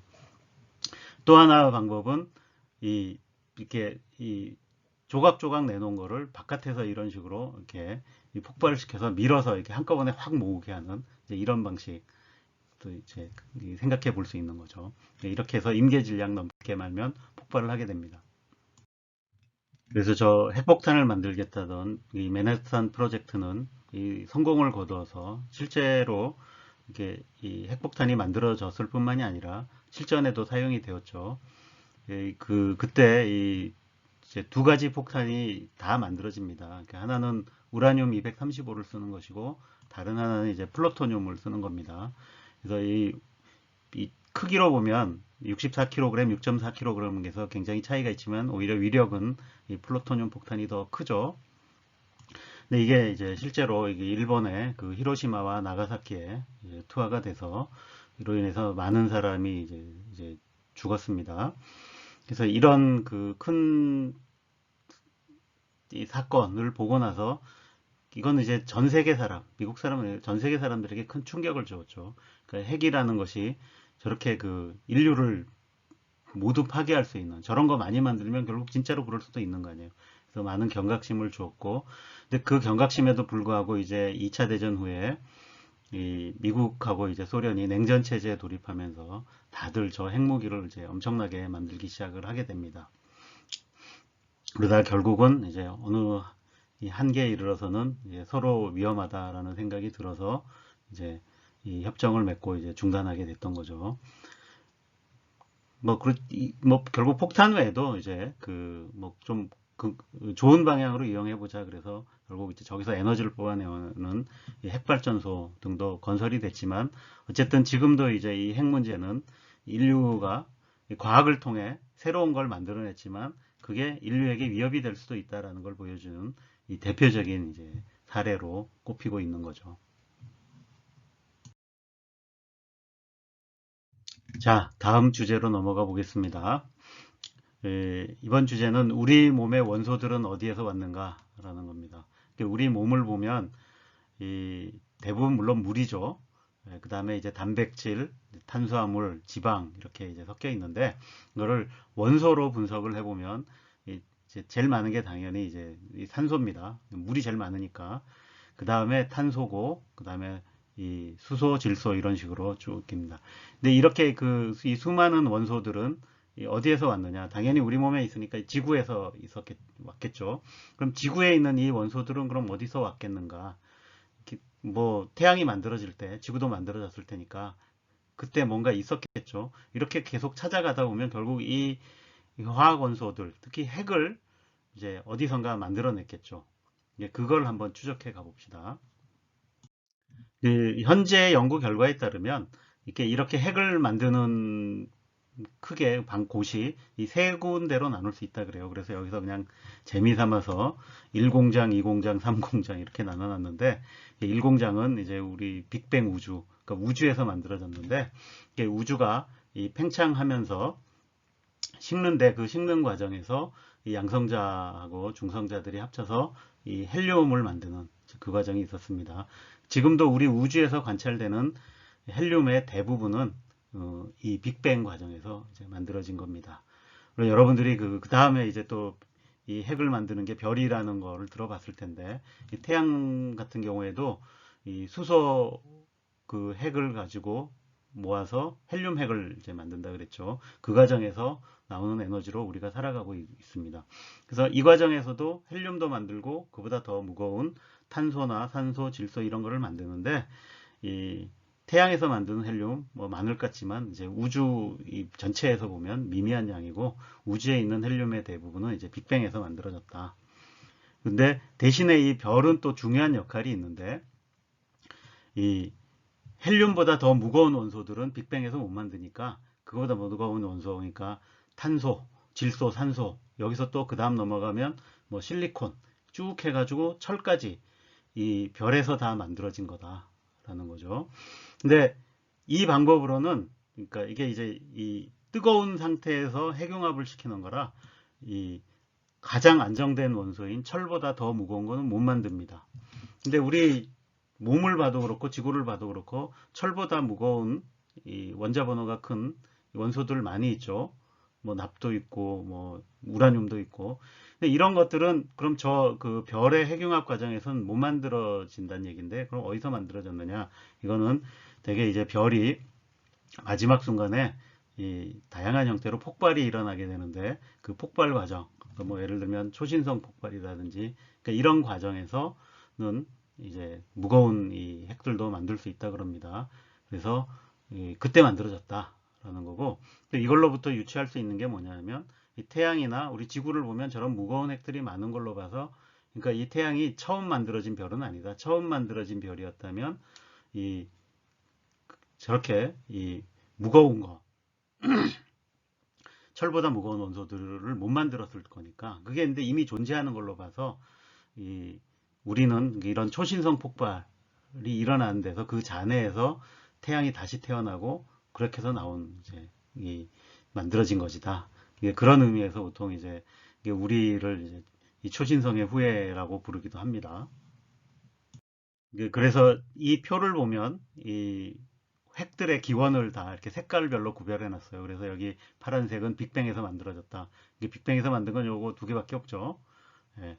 그다음에 나머지 무거운 것들은 이제 별, 이제 그다음에 마지막으로 이렇게 이 뉴트론 스타 머지라는 것도 이게 이제 이 초신성 폭발이 일어나는 이제 이 한 경우에 해당하는데 뭐 이런 경우 등에서 이렇게 무거운 원소들은 다 그런 과정에서 만들어진다라는 걸 보여주고 이 그보다 가벼운 것들은 이렇게 그 무거운 별에서 이제 만들어진다. 이런 걸 이제 색깔별로 보여주고 있습니다. 다음 주제는 지구의 물은 어디에서 왔는가 라는 겁니다. 이 지구에는 물이 있죠. 그 다음에 이 물은 우리가 살아가는데 굉장히 중요하죠. 생명이 탄생하는데도 반드시 물이 있어야 되는 것 같고 그래서 지구의 물의 양을 나타낸 그림이 요겁니다. 지구가 이만하다 그러면 지구 전체에 있는 물의 양은 요거 이 정도 있다 그럽니다. 그 다음에 옆에 이 2번에 있는 요 작은 검은 뭐냐면 이 물이 대부분이 바닷물이고 이 정도가 이 담수, 소금이 없는 물이고 그 다음에 옆에 보면 아주 작은 점이 있죠. 요게 이제 호수와 강에 있는 담수라는 얘기죠. 이 차이는 뭐냐? 예, 대부분 빙하로 있다는 얘기죠. 얼어붙어 있다는 얘기입니다. 그래서 이 정도의 물이 있는데 이 물 어디서 왔느냐가 왜 질문이냐? 지구가 만들어졌을 때부터 있을 거라고 생각이 되는데 이거는 지구의 형성 이론을 따져보면 지구가 처음 만들어졌을 땐 굉장히 이제 뜨거웠을 거다라고 생각을 하고 있어요. 그래서 다 증발해가지고 표면에는 물이 없을 것이다. 내부에는 있을지 모르지만 뭐 어쨌든 표면에는 없을 거다. 그러니까 결국 지구가 식고 나서 그 지금 현재 존재하는 물은 외부에서 들어와야 되는 거 아니냐. 뭐 이런 거였고, 그럼 그 물을 가지고 있는 그 천체들이 바깥에 지구로 올 수 있는 게 뭐냐? 그래서 처음에는 대부분 이제 해성이 얼음 덩어리니까 저 해성이 지구에 와서 부딪히면서 물을 갖다 줬을 것이다 라고 이제 생각을 했어요. 근데 이 보니까 그 해성의 조각들을 떼어내서 이제 조사를 해볼 수 있죠. 근데 이 보면 그 해성 안에 이제 수소도 두 종류가 있어요. 하나는 우리가 보통 양성자라고 부르는 게 있고, 하나는 양성자와 중성자가 붙어도 이 화학적으로는 수소죠. 이 양전기 1을 띠고 있는. 그렇지만 질량은 수소보다 2배 무거운, 이걸 이제 이 중수소라 그럽니다. 여기에 중성자가 하나 더 붙을 수도 있는데 그런 건 이제 삼중수소라 그러죠. 근데 이 양성자 하나 있는 수소, 그냥 수소하고 중수소하고 자연에 존재하는 비율이 있어요. 근데 이 지구의 물을 조사해 보면 이 중수의 비율이 대략 이 정도. 그러니까 만분의 1이죠. 그러니까 이 만 개 중에 한 개는 이제 중수소다. 근데 해성의 물을 조사를 해보면 해성의 물은 이거보다 높아서 이 만분의 3 정도 된다 그래요. 그러니까 이 비율이 안 맞아서 지구의 물은 해성에서 온 게 아니다라고 이렇게 반박이 됩니다. 근데 그 후에 이 소행성도 물을 가지고 있는데, 그러니까 이런 것들도 초창기에 지구에 많이 부딪혔을 테니까 이 소행성을 조사해 보니까 소행성의 이 비율이 지구의 물의 비율하고 잘 맞는 것 같아서 지금은 이제 소행성에서 왔을 거라고 추측은 하고 있어요. 이것도 뭐 나중에 또 다른 증거에 의해서 뭐 다른 반박이 되고 다른 이제 설이 나올 수도 있습니다. 이 다음으로 핵의 붕괴에 대해서 좀 알아보겠습니다. 이 핵은 아까 봤듯이 그 많은 핵들이 안정되어 있지 않고 결국 붕괴한다 그랬죠. 근데 이 핵의 붕괴 과정은 양자역학적 과정입니다. 그러니까 우리가 알 수 있는 건 확률이란 얘기죠. 그래서 이 붕괴 폭이라는 용어를 씁니다. 이건 단위 시간당 붕괴할 확률. 그러니까 내가 원자핵이 있으면 얘가 붕괴한다라는 건 아는데 얘가 언제 붕괴할지 예측이 안 돼요. 확률만 아는 거예요. 그러니까 대신에 그러면 여러 개의 핵이 있으면 그 중에 몇 개는 얼마의 시간이 지나면 붕괴한다. 이런 식의 얘기를 할 수 있는 거죠. 그래서 우리가 보통 평균 수명이라는 얘기를 합니다. 이 평균 수명은 이렇게 이제 이 줄어드는 비율로 나타내는데 일반인들에게는 이제 평균 수명보다 반감기가 더 친숙합니다. 반감기는 뭐냐면 전체 중에 붕괴해서 반이 줄어드는 경우. 그래서 이게 이제 확률로 알기 때문에 예를 들어 처음에 100개가 있었다 그러면 반감기가 지나면 50개는 붕괴하고 50개가 남아요. 그 다음에 또 반감기만큼 지나면 얼마냐면 그럼 나머지 50개가 다 사라지는 게 아니라 그 남아있는 50개 중에 또 절반, 그래서 25개가 남고 25개는 붕괴한다 이런 거예요.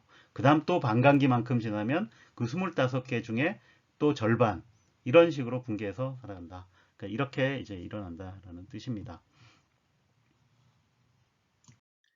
이 핵의 붕괴는 다양한 연구에 활용이 되는데 뭐 여러분들도 들어봤을 법하고 이제 대표적인 게 연대 측정이어서 이 연대 측정에 대해서 이제 뭐 간단하게 얘기를 해보겠습니다.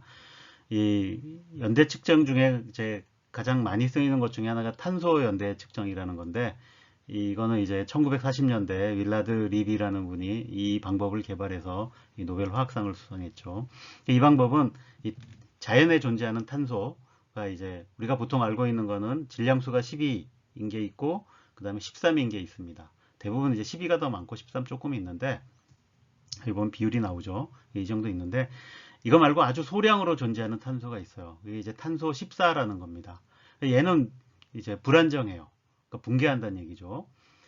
그래서 그 붕괴하기 때문에 그냥 가만히 놔두면 다 사라져요. 없어져야 됩니다. 근데 우리 이제 대기를 조사를 해보면 저 탄소 14의 비율이 항상 일정하게 유지가 돼요. 이게 그 비율이 요 정도. 그죠? 굉장히 작죠. 예. 10의 12승이면은 어떻게 되나요? 10억. 1조 분의 1인가? 뭐 그 정도 되겠네요. 그죠? 예, 이게 유지가 되는데 그러니까 이게 유지가 되려면 결국 붕괴해서 없어지더라도 새로 만들어져야 된다는 얘기죠. 근데 이걸 만드는 역할을 하는 건 이제 그 우주선이 들어와서 만들어진다 그럽니다. 어쨌든 대기 중에는 이게 일정해요. 자, 근데 모든 식물들이 광합성을 하죠. 그럼 그 광합성은 뭘 가지고 하냐면 대기 중에 있는 이산화탄소를 가지고 합니다. 그럼 식물들이 만든 이 광합성의 결과물, 그러니까 탄수화물, 뭐 포도당 이런 거에도 저 C14의 비율이 이 1조분의 1이 그대로 유지가 되겠죠. 이게. 자, 그런데 그렇게 해서 만들어진 식물 우리도 먹어요. 그 동물이 이제 식물을 먹잖아요. 그럼 우리 몸에 있는 탄소 중에도 이 C14의 비율이 똑같이 대기하고 똑같이 유지가 될 겁니다. 근데 단 이거는 살아있을 때만 그래요. 이렇게 생명체가 죽으면 이제 더 이상 이 C14를 받아들이지 않으니까 뭐 음식으로 들어오지 않으니까 식물은 광합성을 더 안 하고 그러니까 그때부터는 C14가 붕괴해서 사라지기 시작합니다. 그러면 그러니까 내가 이 시료를 채취를 해서 이게 이제 살아있던 생명체의 시료다. 그러면 그 생명체 시료 안에서 C14가 그 비율이 얼마나 되느냐 이거를 재면 그러니까 이 시료 원래 생명이 죽은 지가 얼마나 됐다라는 걸 알아낼 수 있겠죠. 이 C14의 반감기가 이 5730년이니까 그러니까 그럼 우리가 예상했던 것보다 절반으로 줄어 있다 그러면 이 뭐 5730년이 흘렀다는 얘기죠. 그러니까 이런 식으로 이 C14의 비율을 이제 재는데 이런 거는 이제 이런 정밀한 장치들이 있습니다. 이런 걸 잴 수 있는 그런 장치를 이용해서 재면 대략 이제 5만 년 정도까지 추정해 볼 수 있다. 이게 이제 이 탄소 연대 측정 방법입니다. 그래서 여기 그 탄소 연대 측정으로 밝혀진 사실 중에 하나로 예를 들어 놓은 게 여기 보면 이제 이 기독교의 그 중요한 인물인 이 예수 그리스도가 죽고 나서 둘렀던 뭐 천이다 뭐 이런 거였는데 이 탄소 연대 측정을 해봤더니 그렇게 되면은 2000년이 이제 지나야 되는데 됐어야 되는데 그보다 훨씬 짧더라. 그래서 이제 거짓말인 걸로 이렇게 밝혀지는 거죠. 이 저런 몇만 년보다 훨씬 더 긴 예를 들어 지구의 나이는 얼마나 됐을까 뭐 이런 거 등등을 알아보고 싶을 때는 보통 이제 암석이 나이 같은 걸 측정을 합니다. 이게 암석도 만들어질 때 이렇게 일단 조성이 있겠죠. 그럼 그 안에 이제 포함되어 들어간 이 방사능 물질들이 있을 겁니다. 그럼 그게 이제 이 시간이 가면 붕괴해가지고 바뀔 테니까 그 붕괴 양상을 보면 이 암석이 언제 만들어졌다라는 걸 이제 알 수가 있어요. 여러분 이런 걸로 조사해 보면 암석이 되게 오래된 것 같지만, 그러니까 이 지각의 위치에 따라서 뭐 불과 이제 짧은 거, 뭐 몇 억 년밖에 안 된 것부터 해가지고 굉장히 2, 30억 년 이상 된 거 이런 게 있습니다. 그래서 이제 그런데 이용되는 게 이제 그 우라늄 납 연대 측정입니다. 그러니까 아까 우라늄이 붕괴한다 그랬죠. 근데 그냥 놔두면 굉장히 붕괴하는데 시간이 오래 걸립니다. 그래서 우라늄 238은 45억 년 반감기가, 우라늄 235는 7억 년이에요. 그래서 처음에는 238하고 235의 비율이 235가 지금보다는 더 높았을 거라고 봐요. 근데 얘가 반감기가 짧으니까 이제 더 빨리 붕괴해서 줄어서 지금은 0.7%밖에 안 남은 걸로 보고 있습니다. 근데 이걸 이용하면 굉장히 오래된 그 암석도 연대 측정이 가능하다는 거죠. 그래서 이걸 이용해서 지구의 나이 같은 걸 추정해 봅니다. 그러니까 이거보단 오래됐다라는 건 알 수 있는 거죠. 그러려면 이제 굉장히 오래된 암석을 찾아야 됩니다. 아까 얘기했듯이 대부분의 지각에 있는 암석들 생각보다 그렇게 오래 안 됐다. 새로 만들어졌다.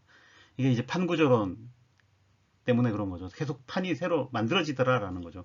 그래서 잘 찾아보면 이렇게 안 바뀌는 지각들이 있는 데가 몇 군데 있는데 대표적인 데가 호주 같은데요. 그런 데 가서 잘 찾아보면 굉장히 오래된 암석들이 있고 그런 거 해가지고 해봤더니 현재 이제 이 가장 오래된 암석으로 나온 게 이게 굉장히 조그마한 조각인데 그 안에 있던 지르코늄이라는 잘 부서지지 않는 암석이 있어서 미세 암석이에요. 이걸 가져다가 얘의 연대 측정을 해봤더니 44억 년이나 나오더라. 그래서 이걸로부터 이제 지구의 나이가 이제 44억 년 이상, 그래서 한 45억 년 보고 있죠. 그다음에 달의 나이도 달의 시료 채취해 와서 이제 뭐 이 달 같은 경우에는 쉬워요. 왜냐하면 여기는 지각이 안 바뀌기 때문에 이제 옛날 게 그대로 남아 있겠죠. 그럼 그건 연대 측정하면 바로 알 수 있겠죠. 그러니까 이런 식으로 해서 이 지구와 달이 나이가 거의 비슷하다. 뭐 이런 것도 이제 다 알아내는 겁니다.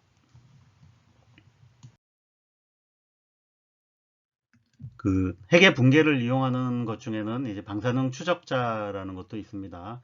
이게 이 핵이 붕괴하면서 방사능이 나오고 그거를 우리가 감지하면 이제 이 물질을, 그러니까 붕괴하는 핵들을 포함한 물질들이 어디에 분포하고 있다 이런 걸 알아낼 수 있죠. 이 대표적인 응용예가 이렇게 이 송유관 굉장히 길죠. 막 대륙을 가로지르는 것도 있으니까 이렇게 긴 송유관이 있는데 이 어디선가 석유가 샌다는 게 발견이 됐어요. 이런 거는 그러니까 이 보낸 압력하고 저쪽 받는 압력, 그러니까 시작 압력, 끝 압력 이런 걸 조사하면 중간에 샌다 이런 걸 감지를 할 수가 있는데 문제는 관이 너무 길면 이걸 관 따라가면서 어디서 새는지 조사하는 게 보통 일이 아니에요. 조사하기가 굉장히 어렵죠. 그래서 어떻게 하냐면 이 석유 안에 이제 그 붕괴하는 방사능 동위원소를 이제 섞어서 보내는 거죠. 그러고 나서 그 위를 이제 이 항공기 같은 거 타고 가면서 나오는 방사능 양을 조사해 보는 겁니다. 그럼 어디서 새는 데가 있으면 거기에 많이 이제 고여 있을 테니까 특별히 방사능이 많이 나오는 데가 있겠죠. 그럼 거기가 새는가 보다 하고 이렇게 이제 추적해 가는 겁니다. 또 이거는 그런 용도뿐만이 아니라 이렇게 이 탄소 같은 것도 이제 방사능 동위원소로 이제 바꿔 놓을 수가 있어요. 그러면 예를 들어 이제 유기물 같은 게 어떤 경로로 흘러가나 이런 거를 이제 조사해 볼 수 있죠.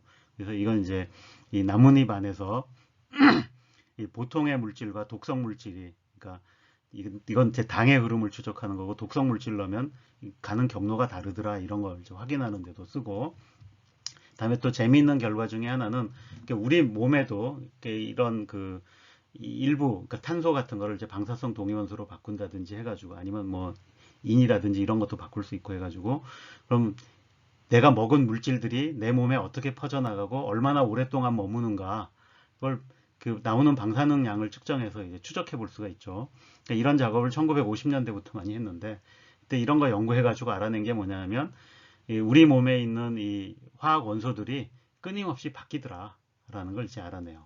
그러니까 그 세포, 그러니까 집으로 비유하자면 우리 집은 그대로 있는데 계속해서 벽돌이 바뀌는 거예요.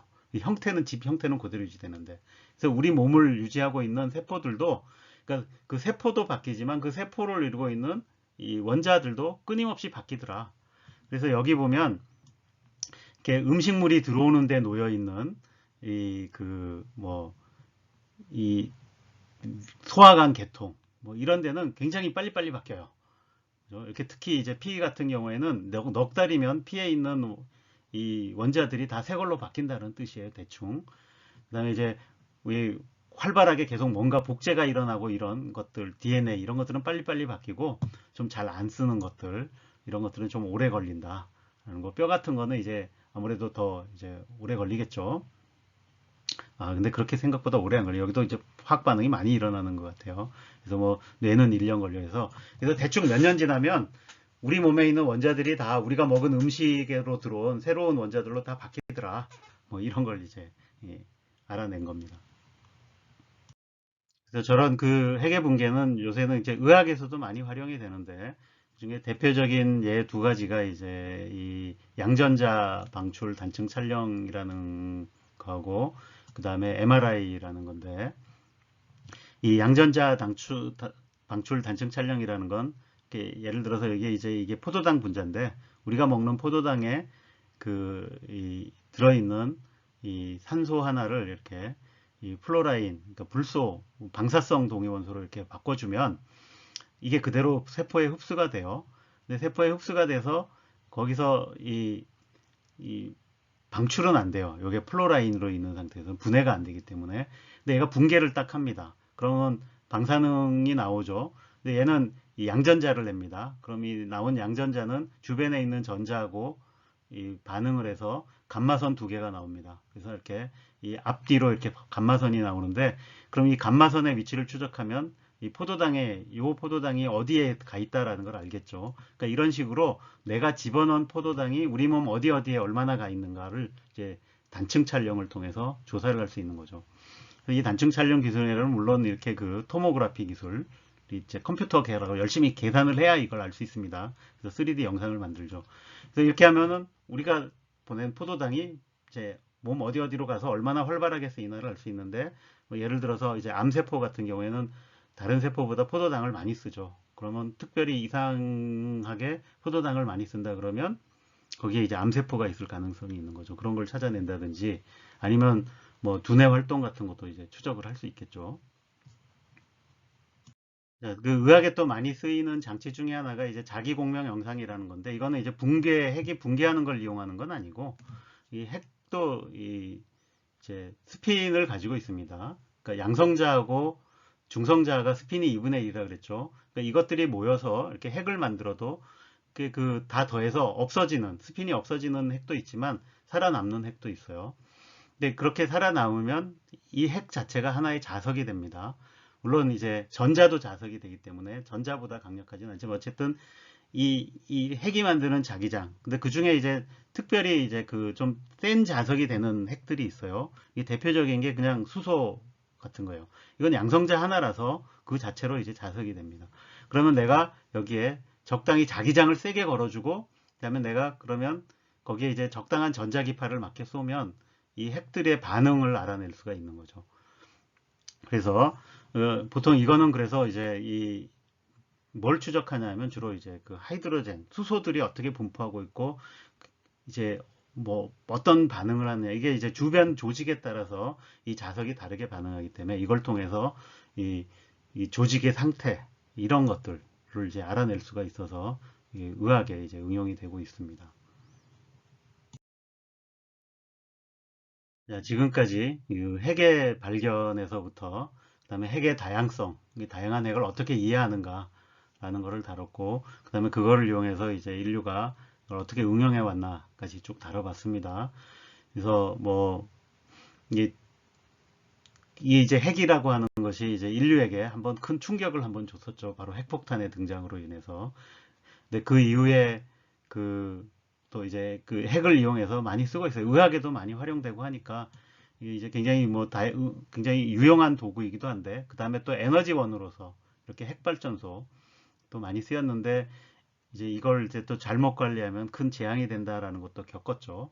그래서 어떻게 보면 이 과학이라는 게 그 과학이 발전해서 지식이 늘어난다는 게 과연 좋은 일인가 라는 거에 대한 또 바로 직접적인 질문을 던지게 했던 것 중에 하나가 이제 이 핵에 대한 이해였죠. 그게 이제 핵 개발로 이어지고 뭐 이렇게 해서 사고도 나고 해서 인명도 앗아가고 이런 문제들이 있었죠. 하여튼 여러 가지를 생각해 보는 해보긴 해도 좋은 뭐 좀 주제죠.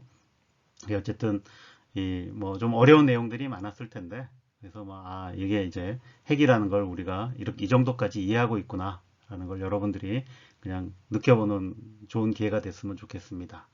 자, 여기까지 수업 듣느라고 수고 많았습니다.